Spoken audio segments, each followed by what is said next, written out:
or daughter or grandson or daughter who's always like joking you about your age like me.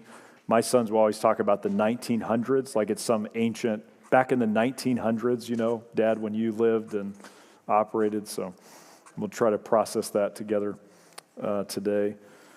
So the handout you have in front of you should be, it didn't go like we planned, and navigating unmet expectations and failures as a couple is the title that you should have.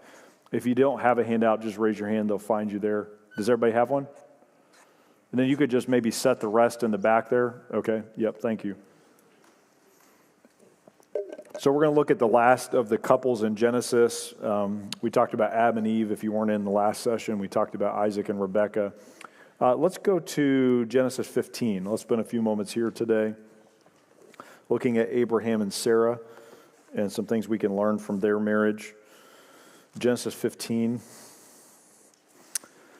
As you're finding your spot there, my wife Heidi has a cousin. Her name is Katie, and they have an autistic daughter whose name is Bella. She's the sweetest girl. She's probably, I would say physically, she probably would look like maybe a third, fourth grader.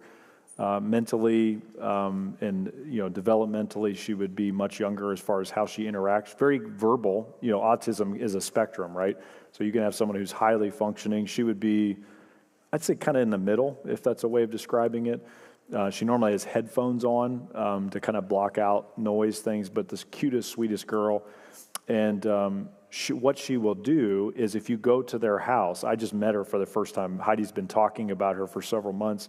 I just hadn't met her. She gave me a big old hug when I came. She's just very, touchy, in that way, very affectionate. But she will, when you go to her house, their house, you take off your shoes. So when you go in the house and you go up to sit, it's like a split level. You come in, there's like this little landing that goes down the basement or upstairs. When you go upstairs to sit, she steals your shoes. She hides them. And her strategy is that if you can't find your shoes, you can't leave her house. Like she wants you to stay, but that's her way of telling you that. And then once you find your shoes, which usually my wife's cousin will help, hunt them down wherever she's tucked them away, she will then, when you leave, she will take a stuffed animal from her bedroom and put it in your spot where you were sitting. So she's like trying to keep you, and then when you leave, she almost like grieves that or processes that. But what's interesting is I watch, Katie is her name and her husband, their life has not gone as planned. In fact, Bella, as much as she is a blessing and a gift, that changes their life moving forward, right? Caring for her, some of you may have that in your family. And one of the things I found challenging in marriage is that we operate in a world that's not perfect with a marriage that we're trying to grow and change and be what God wants us to be. And I want to talk about some things that hopefully will help you deal with the flaws. Because I think even in these settings, it's tempting in like a couples retreat or a family conference like this, is that all sounds good, but we in the real world are dealing with this or that. And so I hope that these things will give you hope and direction to navigate the Bella kind of both gifts and maybe burdens or challenges that you deal with in your marriage. This is not, the target audience of this is not those who have like 6 months to live, and trying to figure out how to finish strong in marriage. This is for all of us. We're all aging. We're all navigating the grind and the burdens of life as they increase at times. But with that in mind, I read an article the other day from the BBC that said this: the U.S. has one of the highest divorce rates in the world, even though over the past 4 decades it has fallen among younger couples. Instead, middle-aged and older adults have taken over this stat. In fact, adults age 65 and older are now the only age group in the U.S. with a growing divorce rate. Isn't that crazy? Like when I think about those I know who are 65 and older, I view them as like the steady ones. But in the world, especially our country as a whole, their rate is going up. Today, roughly 36% of people getting divorced are 50 or older. 36%, compared to only 8.7% in the year 1990. And what it's being referred to by sociologists is what's called gray divorce. Like most of the time when I think of divorce, I think of maybe empty nest stage would be about the most advanced stage that I would expect divorce to be something we're vulnerable to. But divorce is graying. And so I think there are reasons for that. For one, we're living longer statistically, so there's some factors there, but I think a lot of it is just the grind of life and opting out of what seems to be more of a burden than a blessing. So, as you know, Abraham was told, in thee shall all nations be blessed. So him and Sarah staying together and doing so sweetly was key to all nations being blessed. Do not think today that you guys fighting for your marriage doesn't matter. As you get older, you tend to feel like I'm losing relevance, I'm losing stamina, capacity to influence others. And I'm just saying, some of you, your kids and grandkids just need to see you stay together. And the world, the flesh, and the devil are trying to convince you that you have an out, you have a legitimate reason because life got so hard or your spouse disappointed you, that it's not worth the fight, it's not worth sticking together, and nothing could be further from the truth. So let's talk about today, in the time we have left, 2 God-focused attitudes, that if we will have these 2 attitudes, we can get marriage right, we can keep marriage right, no matter what curveballs life throws at us as a couple. All right, so let's talk about these. Number 1, we need to persevere with patience toward unfulfilled dreams. So we have to be patient with things that have not happened that we wished and dreamed and hoped would occur. One of the things that happens for Heidi and I regularly is we will be in a conversation as a couple with someone else, and because she's talking to someone else, I tune out. Any of you guys relate to this? And so I end up revealing I wasn't listening by telling them the same story she just told them. This has happened like multiple times, to the point that Heidi she's not even thrown by it. She just keeps moving, rolls her eyes, like, here we go again. He wasn't listening. I heard the other day a wife who said this: I would do anything for my husband except repeat myself calmly for the 4th time. Like, I may do it, but not calmly. Like, doesn't marriage require a lot of patience toward each other, with each other? I just started a new argument for some of you. Sorry about bringing that up. Patience is a key piece of this. So I don't know what you picture when you when you think of these chapters we're going to study for a moment, but Abraham is 100 years old and Sarah is 90. They had to wait a long time for some of the things that they had dreamed and hoped. I mean, just to have a child, there was so much there, as many of you that have navigated infertility would know. And so there was some patience that had to be expressed. And what happens is, with the passage of time, it tends to create a shortness of temper toward one another. Whatever that thing you've been waiting on professionally, personally, relationally, physically, the temptation is to take that out on the person who is closest to us versus we need to come together as we wait on this, believing that God can still work and He will redeem this waiting period for our benefit in His glory. All right, so let me give you 2 aspects of this patience that we'll just briefly look at a couple little examples in the story for sake of time. Number 1, we need covenantal patience or covenant patience. So our patience has to be on a covenant level. It can't just be fickle. It has to be faithful. Covenant patience. And I think our lack of patience reveals where we are not invested in our marriage as much as we pretend and posture to be. If you're committed to someone, you're patient with them. And I think where you have impatience versus excusing it, you need to say, that's a reference point from where I'm not quite as committed to my wife or my husband or to the Lord as I would like people to believe. So go back to Genesis, and let's look in chapter 15, verse 2 and following. I know you know the story, most of you, if not all of you, but just to make sure we don't assume anything. Go to verse 2 of 15 of Genesis. And Abraham said, Lord, what will you give me, seeing I go childless, and the steward of my house is Eliezer of Damascus? And Abraham said, Behold, to me you have given no seed, and lo, one born in my house is my heir. So he's basically saying, is my steward, is this Eliezer the one that's going to fulfill these promises? Verse 4, and behold, the word of the Lord came to him, saying, This shall not be your heir, but he will come forth out of your own bowels, he shall be your heir.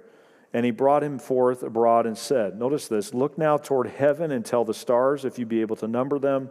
And he said unto him, Abraham, so shall your seed be. And he believed, notice, he believed in the Lord, and he counted it to him for righteousness. And so you have Abraham who just wants one kid, and instead God has him he's trying to expand his faith. He says, look at the stars. There's going to be more of your descendants from you, physically from you, than even are able to be counted.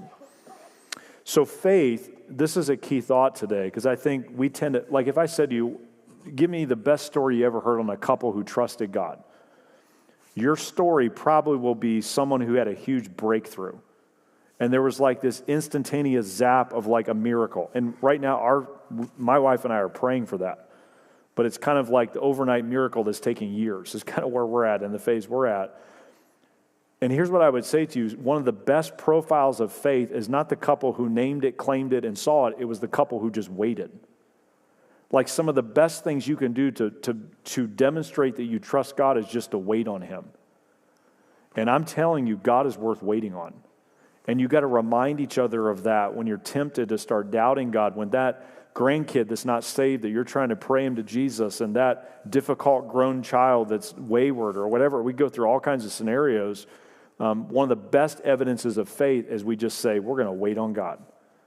No matter how old we are, no matter how difficult this situation, no matter how long it takes, we're going to trust God. And so Abraham models his faith by waiting upon God. And it was redemptive. It led to the relationship that we know that he had with the Lord. Now, we don't have time to read it, but in chapter 15 here, there's a really kind of super weird story of this sleep that falls on Abraham in verses 12 through following. And basically, here's a summary of it. In this culture, if two people were trying to prove that they meant what they said, they would form a covenant. They would cut up a bunch of animals, split them in half, which is where kind of the weird part is. And then both parties would walk between these severed halves of an animal, which basically was saying, we're going to do what we say, and if we don't, so be it unto us. Like, this has dire consequences. What's interesting here in the end of this chapter is after God makes this promise, Abraham falls asleep, and only God walks between those animals. Which, what does that mean? That the promise that Abraham was waiting on depended only on God. Isn't that what's most frustrating in our marriage, is that a lot of things that we are trusting God to do, we can't make it happen. Whether that is infertility, whether that is a wayward child, whatever the specific thing may be, a physical limitation, that it is God that has to do it. And so there is this patience we exhibit, our faith in waiting upon God and relying upon him. All right, let me show you this next slide. This is the best way I've ever heard how marriage should be a covenant. And I didn't give you this on your handout if you want to grab it with your phone maybe. But this is why our relationship with our spouse has to be not fickle or circumstantial. It's got to be covenant. And I think this is why as we age, we start wandering apart. So it starts with a covenant, as you see there. This comes from gospelcare.org. Covenant anchors your vows in something bigger than yourself and before God and witnesses. So you're anchoring your commitment to one another in something more than just yourself, because self often is fickle and not faithful, right? I don't feel like it. I don't like you. In fact, I'd like to maybe be a little distant with you. So your commitment to one another as you move through life must be anchored in something bigger than yourself. And he emphasizes the communal aspect of that as well. Commitment keeps, secondly, so out of that grows commitment. Commitment keeps you steady when storms come and emotions waver. So covenant leads to this commitment, not perfectly, but in a progressive way, which then expands to this love that grows deeper, richer, and more enduring. In the soil, what we plant our love in has to be more than superficial things, in the soil of covenant and commitment. Does that visual make sense to you? So what I see, and you're thinking maybe, Harley, I thought this was going to be more on the topic of like disappointments and failures. That's all relevant, but if you don't get this right, you don't have the systems you need to navigate those specifics. Because whatever I would speak on specifically, and we'll talk about a few examples in a moment, some of it would apply to you and some of it wouldn't, but this applies to all of us. And so you've got to have that foundation that we see Abraham establishing between him and God, this covenant kind of relationship that everything depends on and rests upon who God is. So what ultimately will infuse our marriage with a fresh dose of patience is not how well we hold to our commitments to God or one another. It's the fact that God keeps his commitments to us. And all I'm saying to you today is no matter how it feels, no matter how difficult life is, and how far you are from the couple who writes a book on a successful marriage, like how far you're the opposite of that, God still is committed to you. He's committed to your marriage. He's committed to everything in your life that so worries you and burdens you. And he is committed to being a part of helping you navigate those as a couple and a family. All right, so covenant patience is a key piece of how we persevere with patience. All right, number 2, abstinent patience. So we wait on God because we have a covenant relationship with God. Secondly, we don't settle for anything less than that. We are abstinent with our patience. I had somebody the other day send me a video clip. You know, like those like mattresses in a box. Like I don't know what marriage you have or mattress you have as a couple, but you want to start a new argument, go look for a new mattress. All right, that'll be an interesting. Heidi and I've done that a few times. It's like I thought we got along, and then here we are with this salesman pressuring us, or we're online trying to figure out what and you're like, this is irreversible. Some have a return policy, but the ones that are hilarious are the ones that come in a box. Like there's some brands where that's what it is.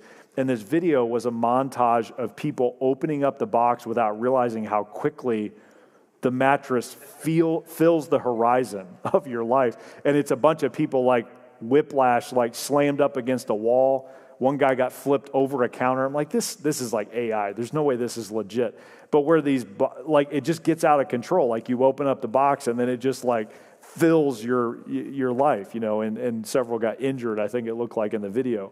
Can I say to you that without patience, we will start to develop bedfellows or develop associations to take a shortcut to what we know God has promised us. And all I'm saying to you, not only is God the one who's going to deliver on the promise, but if you want what he promises, you got to wait for him to do it his way and in his timing. And I think one of the main reasons for marriage is to remind each other when we get impatient that the shortcut is settling.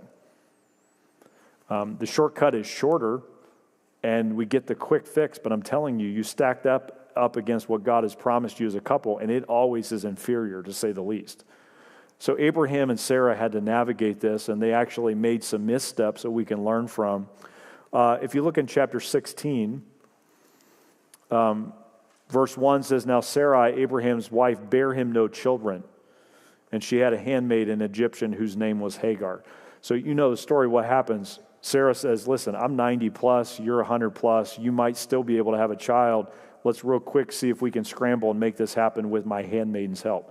So she gives Hagar to Abraham, and she conceives, and all that came as a result of that we don't have time to talk about today. But we know God never told them to do that, right? And so they take this shortcut. This was a different day, but still this was out of bounds from God's perspective. They take the shortcut. They are not patient to wait upon the Lord. In fact, Hagar, they got her in Egypt when they bailed.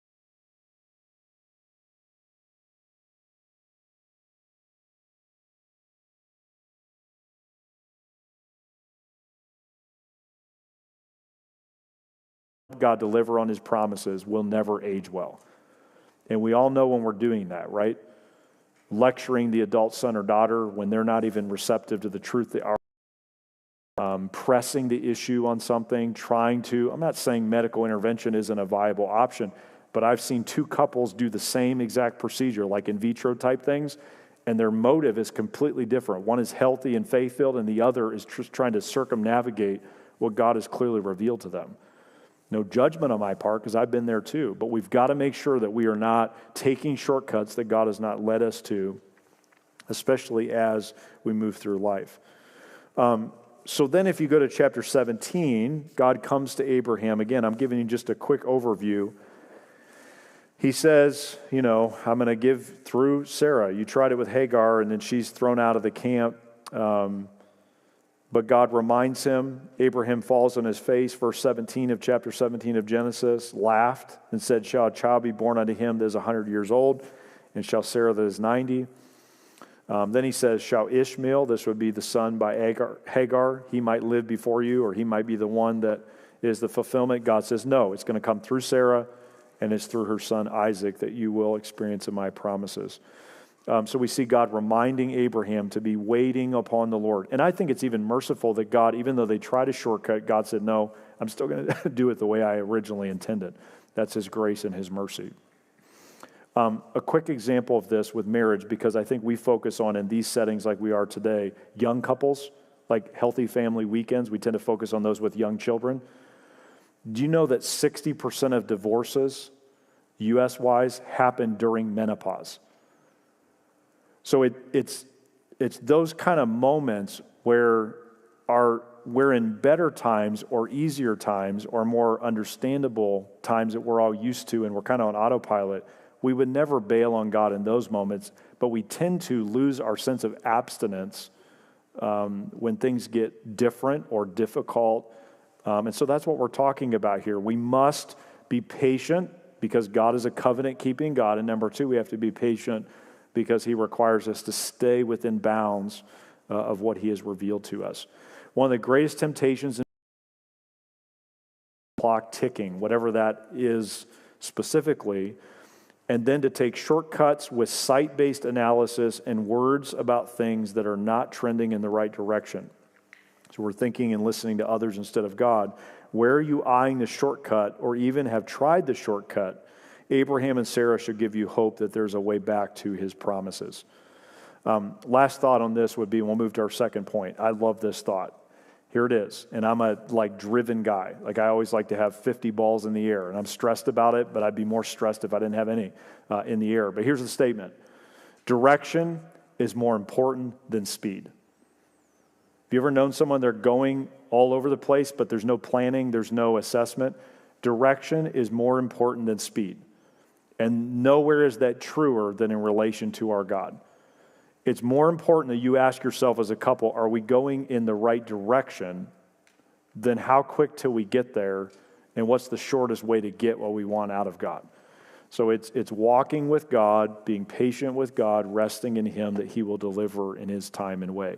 So I gave you a couple questions there. These would be ones for you to discuss on your own time. I mentioned in the last session, maybe it was the first session, if I were counseling you, I tried to structure this in the way that if you said, hey, Harley, we want you to speak into our marriage with biblical principles, these would be assignments I would give you if we were having this conversation.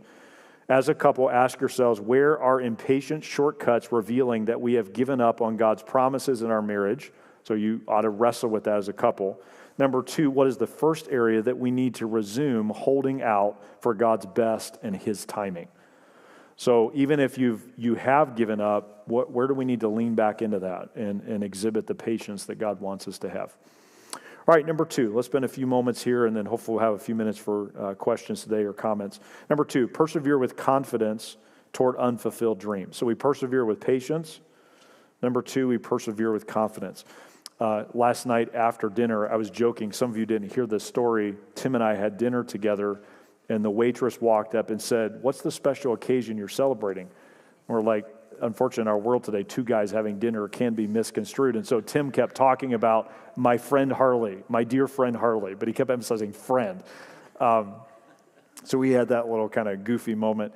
And there was a wedding going at the venue we were at as well, so maybe that was on the radar. But anyway, so we leave, and the Detroit Pistons are playing.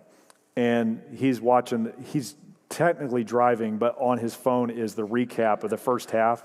And there was like little jerks, and I kept like watching. I wasn't watching the game. I was trying to live to the next exit. But he's getting more frustrated as the Pistons go down further and further. And it ended with him dropping me off at the hotel. It was halftime. I think you guys were down like 30 or whatever it was. And so I got a text from Tim late last night, or for me late. I was already in bed. But he said, speaking of the Pistons, they outscored the Magic 55-19 in the second half. Can I just say to you, do not forget that our God tends to do his best stuff in the second half of life, the second half of marriage, the second half of whatever you feel like is a reasonable amount of time for God to show up and do something. Like, don't give up on God. And I think one of the things you can leave as a legacy to the next generation is there's a couple, despite all the facts to the contrary, didn't bail on God. They kept their confidence in God. They maintained their confidence in God. Is a key piece of a healthy family that you can model to them. And when you don't have that, this is especially for the men, I think this would apply to you, but even to you ladies, a lot of times marriage and the home is a place where your confidence gets eroded. You talk down each other, or you just worry out loud together. Like, is your marriage regularly talking about the promises of God? and the ones he's already fulfilled and the ones that you've yet to see him fulfill? Is that the language coming from the dinner table? Is that the stuff, if I could be a fly on the wall to hear your conversations at night or in the morning, is there a confidence in God? If it's not,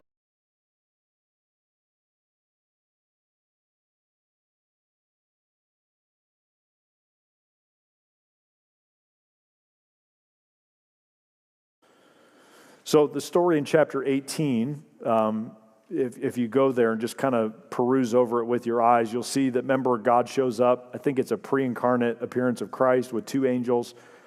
And God says to Sarah, who's kind of in the background of this meal that's going on, Sarah at this time next year is going to have a child, and she laughs, right, in the background. Not a laugh of like incredulity, like, I can't believe God will do this. She doubted. And so God is helping her work through her doubts before he provides the fulfillment of his promise. And what I love about the story, if you would look at verses 9 through 15, is that God, literally God and Sarah out loud talk through her doubts. Like, I know for me, I don't naturally skew toward confidence. I am a cynical by nature person. Are you? Yeah, right. You know, whatever. And maybe it's just my profession or whatever. But I tend to skew toward whatever you're saying until proven otherwise. You're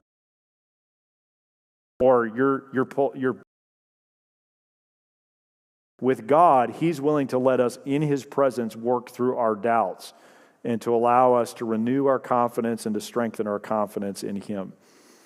I hope this doesn't come across too melodramatic, but I remember one season with my son where he was having an especially difficult night last winter. And it ended with him sitting in the snow beside one of the streets in our little subdivision and me sitting on the ground across from him trying to convince him to come back home. Tough moment. In fact, it's still hard to drive by that little part of our city, our town.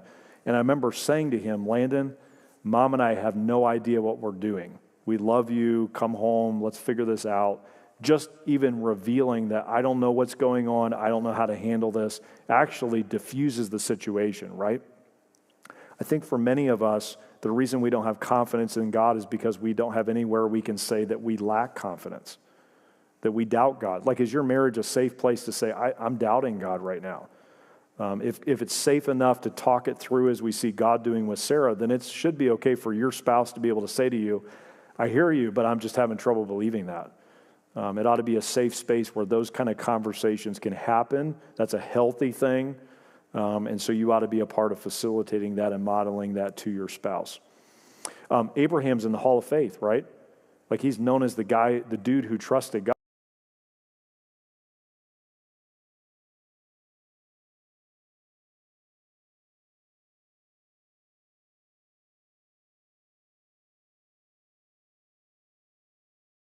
God had spoken to him. Do you see that? How he says, as he said, as he said, as he spoken. Basically, God's like, yeah, I told you. And it went exactly as I promised. And so we can trust God that he will fulfill his promises to us. You as a couple can never go wrong, no matter what others are saying, to just trust God to fulfill his word. It's where we get progress in this area of confidence.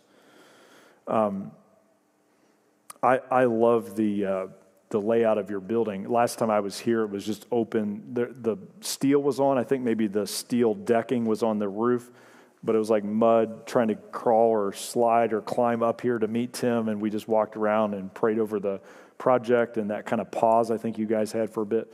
But I love your kids' wing. Imagine tomorrow, just imagine this for a second, to put this into our world. Imagine tomorrow you see a lady come in who is 90 plus with her child saying, I'd like to check my baby into the nursery. Like, just, what would you think? I know what I would think. I don't know if I can say it out loud. I'm trying to think how to say it diplomatically. You're crazy, okay? It'll be probably something to that effect. A 90-year-old woman who has just had a child. Like, that's the same God that you woke up and prayed to today. That's the same God that gave us the chapters that we've read today. Like, he's that God. And he hasn't changed. And I think the temptation as we age is to let things begin to creep in that convince us otherwise. Sarah was open to what God had promised to her. Now, here's what's amazing. You ladies can appreciate this better than me. But it says in verse 7 Verse 6, Sarah says, God has made me to laugh. The name Isaac means laugh. And she said, who would have said unto Abraham that Sarah should have given children suck, for I have borne him a son in his old age, and the child grew and was weaned. You know what's alluded to there? Physically, she was able to actually nurse as a 9. So not only did she have a child, she nursed. I mean, the whole thing is just, it's an absolute miracle. It's an impossibility without God in the equation. And yet because they trusted God, God delivered on his promises to them. I think one of the things I would encourage you with that I'm trying to practice right now is I think the reason God has us wait is because often he's trying to do more in our families and in our marriage that we realize. It takes time to build what he's building. An author the other day I read said this, you prayed for a door to open, but maybe God is building a whole house for you. Be patient. His plans are bigger than you can imagine. And that's not just empty talk today. I'm just saying God might be trying to do more in your family than you realize. Just trust him. Just wait on him and model that to your kids, your grandkids. Give space for God to build and construct what he is building and constructing. So, are you willing to let God uniquely validate his ability through your painfully prolonged inability? It's only possible if you choose to place your confidence in him, not in others, and to not allow others or yourself to limit what is possible when God gets involved. All right, these two questions, and I'll get to a couple of closing thoughts. Where do the ways that this is for you guys to discuss as couples, where do the ways we feel and talk, don't feel and talk about the future reveal our confidence in God is eroding? If you would ask me how to identify someone, I talked about this yesterday with some of your leaders, how someone is suicidal, one of the key questions is, as far as ideating, how do they talk about the future? And I think you ought to ask yourselves as a couple, how do we talk about the future? How do we feel about the future? Is it just like a nosedive into oblivion, or is it up and to the right? Is there a positive outlook about the future? That often exposes how much we have confidence or don't have confidence in the Lord. Secondly, what immediate step do we as a couple need to take to rebuild and to maintain our confidence in God? What you watch, what you listen to. There's certain songs that Heidi and I cling to right now where have you ever heard before, words make you think a thought, music makes you feel a feeling, a song makes you feel a thought. And I'm sure we'll have that tomorrow in our worship here. Sometimes you just need to feel it, right? You need to feel that thought. And so feed your soul with whatever is needed. Feed your marriage with whatever is going to renew and bolster that confidence in the Lord. All right, the books that I gave you there at the bottom, these are specific to this session. A Seasoned Marriage. This is a new book by Larry McCall. It's been out just a year or two. Living the Gospel in the Middle Years and Beyond is a really good book on dealing with just some of the unique things of middle age and beyond in the marriage dynamic that I found very helpful with those I counsel, even my own marriage, as I'm entering that phase. Number 2, When Sinners Say I Do. This is just a good overview of our flaws. We didn't talk about it much, but the sin that happened with Hagar was something Sarah and Abraham had to work through, the mistakes or the sin made. And so some of it is things that we do to ourselves that have to be forgiven and repented of. Number 3, these are 2 books that just came out recently on specifically, one of the big areas where failure comes in would be pornography or other sexual sin or infidelity. And these are 2 books written by a couple. The first one would be To the Man, Redeem Your Marriage.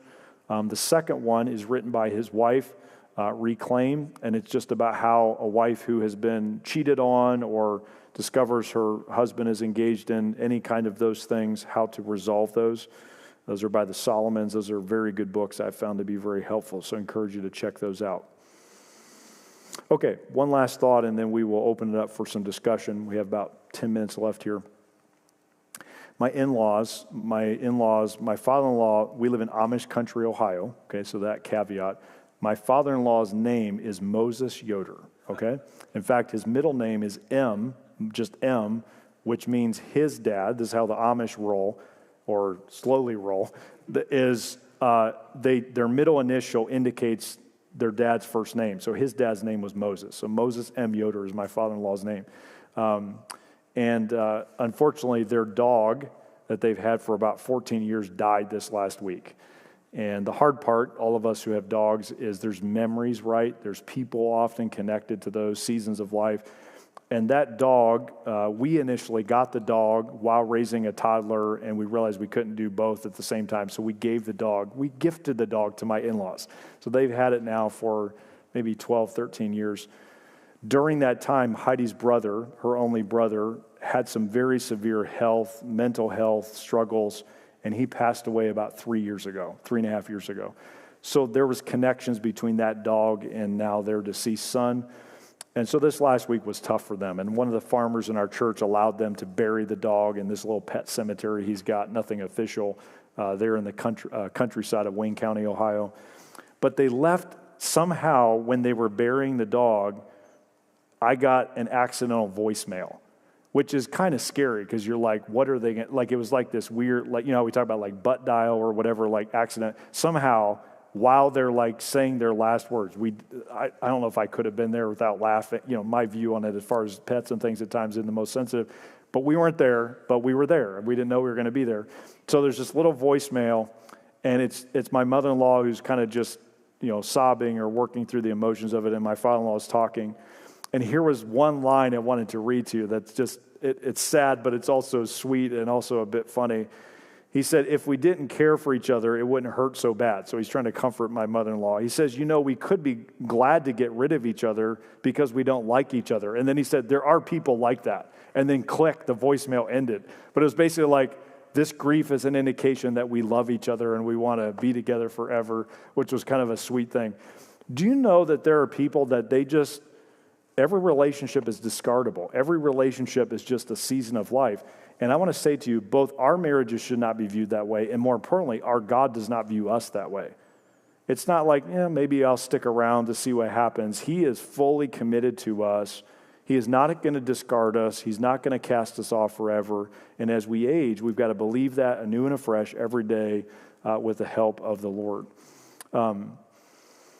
Even like older couples, like some of you today that are ahead of me a bit, do you know that any couple you see that's doing okay has had to forgive each other a lot?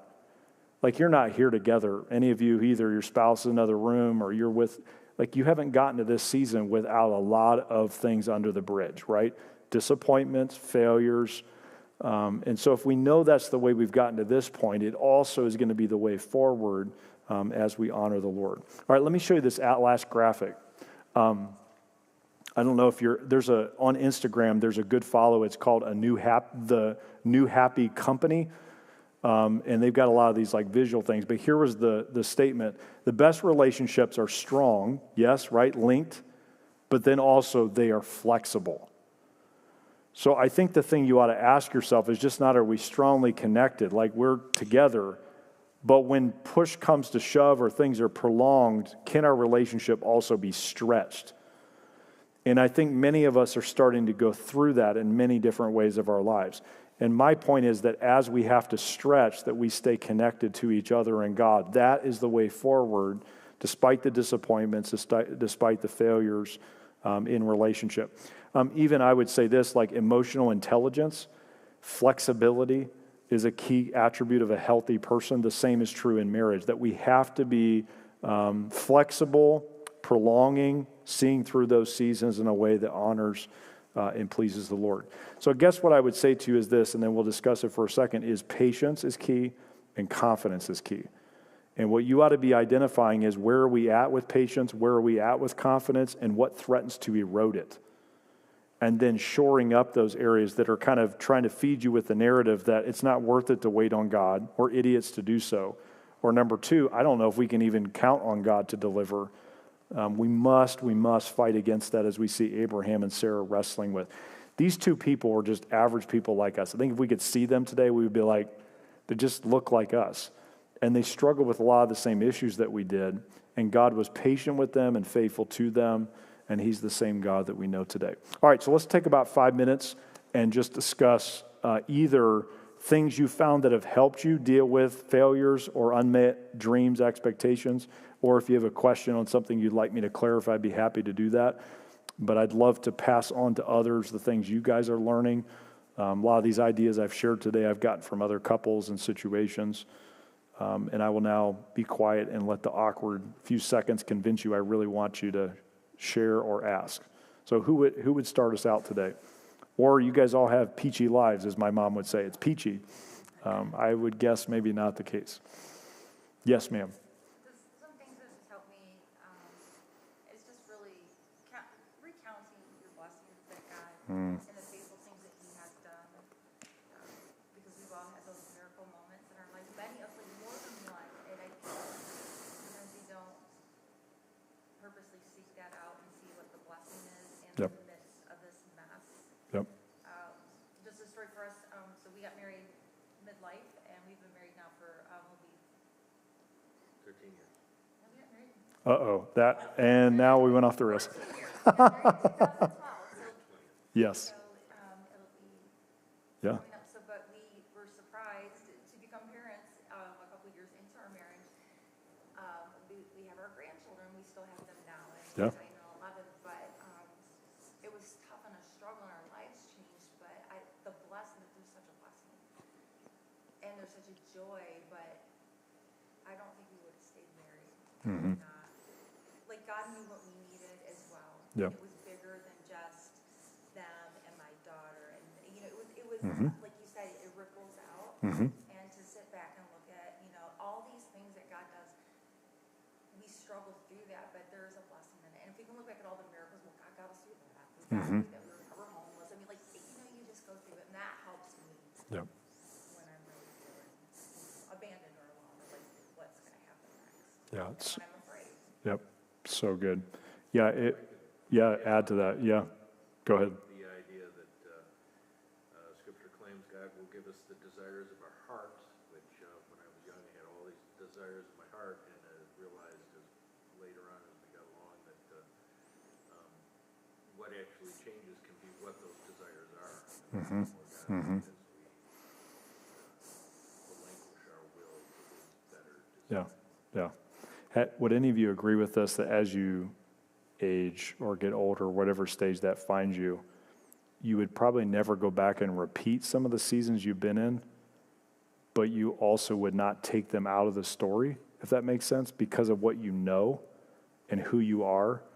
And so I think you have to remind yourself of that, I think it's the praises and the miracles, but it's also even the valleys that maybe still have some open-ended issues, but it's who I am and what I know about God I wouldn't have without that. I think that's the James 1 passage of counting it all joy, not because of the trial. Like that's just masochistic. That's just like wanting to get beat up, but it's what it produces, the patience like we're talking about, or the maturity spiritually.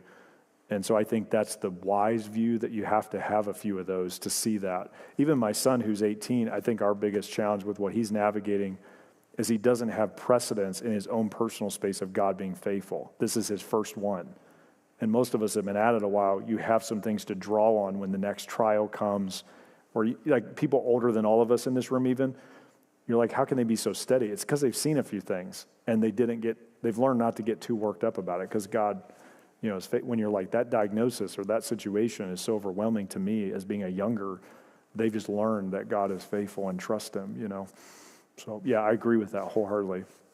Maybe even just setting a rhythm of reviewing those, once a year or every few months, and not just talking about the negatives, but the blessings. It's good. What else? Either something that's helping you or maybe a clarification on something I said today or follow-up. Everybody else's lives are smooth and glorious. Yes? I'm wondering if there's a coachable shock treatment for, we're further in our lives. Yeah. We've been married a long time. Yeah. But the newness of Christ in our life and the desire to accelerate, Yeah. a Christ-driven marriage. Mm-hmm. So say the first part again. Well, I call it shock treatment. Like Mm-hmm. I might view, our time together as we don't have. Mm-hmm. We Mm-hmm. want to accelerate Mm-hmm. that, and so aside from learning the word Yeah. and those types of things, especially in your area of Mm-hmm. expertise, Mm-hmm. I don't want to circumvent, but Yeah. shock treatment for Yeah. biblically rich marriage. Yeah, I think I would I think probably the fastest way to do that, I'm sure she's already arrived. You're speaking for yourself, right? How long have you all been saved? Since about 5 years. 5 years, yeah. Even that you're asking that is a huge win, like versus like, well, at least we got the fire escape. We'll just kind of keep with our habits and way of living. You're wanting to change and grow. So I think it's that. I think probably the quickest way to do it, if that's the right way of saying it, I mean, I think you would say to other areas that are your proficiencies, you would say some of it just takes time, right? Life. So I think probably it would be hanging with and running with people that are ahead of you, even that are younger than you physically, but are ahead of you spiritually. Nearness is likeness. And I found you can skip a lot of like boneheaded decisions or steps when you just, this is how I actually live this principle versus, so I would find some mentors. I'm sure you already are working at that. But say, even someone who is older, what do you wish you had known when you were at my stage, and letting them speak into your life. I do think, I said this, I think, to Pastor Tim yesterday, 90% of counseling would not need to happen if people just had good friendships and mentors in their lives, And I think a lot of people, to be honest with you, they're not looking for a therapist, they're buying a friend. They're forcing with money someone to sit in a room with them and they can bare their soul with and no one will ever know about it. And I'm just saying that's not the way forward. It's those meaningful friendships. So I think you're the sum total of the 5 people you're the closest with, whatever that expression is. So I would say, who do I want to be like as quickly as I can? Let me run with those people. And I think we tend to, another thought I haven't had time to talk about this before, do it as a couple. Like, I think it's a little hard to find a couple you both click with, right? That's sometimes the wife does more with the wife or the husband with the husband. But if God gives you a couple that you really have a soul level affinity, like lean into that. I think has been the couples I've counseled that have gotten saved later in life. That's the ones that have like moved much quicker because you already have peer groups and friendships and family that aren't maybe tracking with you as much. If you get saved later in life, they're not against you. They're just not with you, So I would look for those kindred spirits. And maybe even with your pastor, like who else is like us, or at least has something similar story-wise that we could learn from. Yeah, that's a very good question. I like how you're thinking. His question was, if you as a couple, you correct me if I'm wrong, but if you get saved later in life, how do you accelerate your growth with a limited runway of years left as a couple to grow and change? So I think he's feeling that urgency in a right sense. Yeah. I will say this, I've been in churches where if someone's in a church for 50 years, that's always interpreted as faithfulness. Sometimes it's stagnancy. You know what I mean? Like you're stuck. And so I think you got to own that. You're looking for people who aren't stuck. They're more like Christ today than yesterday. You can see that progress and you just try to merge in that, movement with them. They'll just naturally take you along with them on the journey. So yeah, it's good. All right. One more maybe, then we'll finish. I don't see people waiting outside yet. Oh, we have one delivered, hand-delivered. Hey, that's good. Would you like me to discuss this now or wait till the Q&A? Somebody else might have the same question. Yeah, okay. Yeah, let me look it over and we'll talk about that in the next session if that's all right. You got a lot there. Let me look that over. It's good.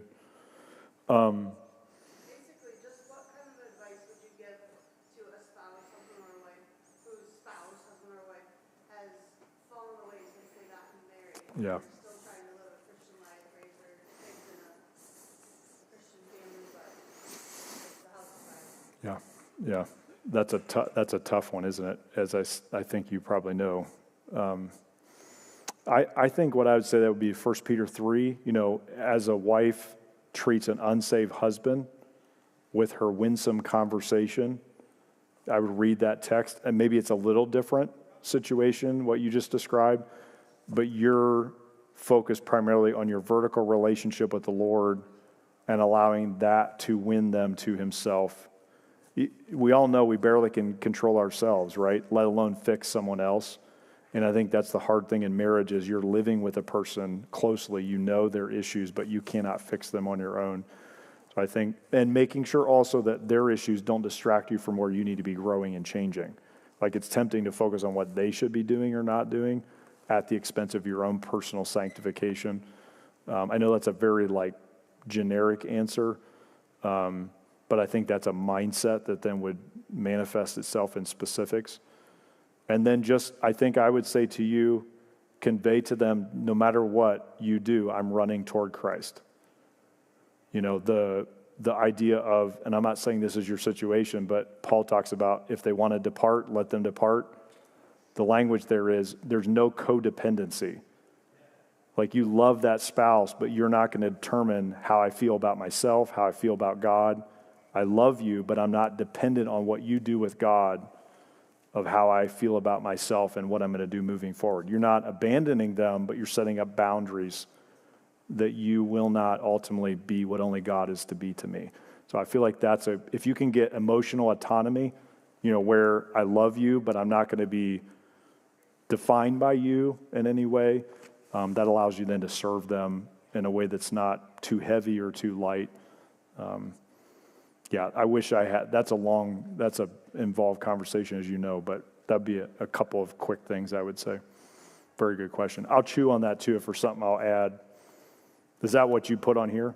Okay. I don't know if that helps. I know that's very feels like kind of generic, but those would be some general things I would say. Okay, you are dismissed. We will see you back whenever the bossy senior pastor tells you to be here. I'm that when I'm at home.